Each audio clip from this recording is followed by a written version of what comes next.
जों हौवाफोरनि लाइफआ एसेबां सहस नङा। जोंनि बै लामा हान्थिनाया एसेबां इजि नङा।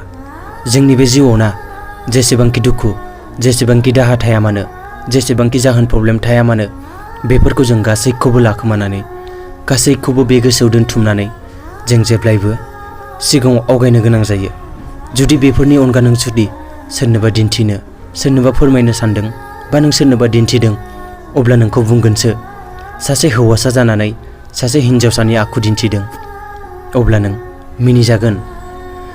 लाइफआव जुदि जेबो गैजायैनि थाखायबो जों माब्लाबा समाव जोंनि साक्सेसआनो जा, जोंनि मोजां मोननायानो जा, जों बेसोरनि थाखायबो बेफोरनिफ्रायबो जों सिरियै जेबो बुङालासे जों गंग्लायनानै गोजान जानो गोनां जायो।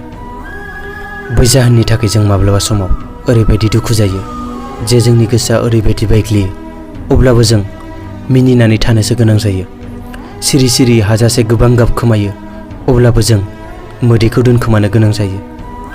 बेनि थाखाय जों माब्लाबा बबा जायो।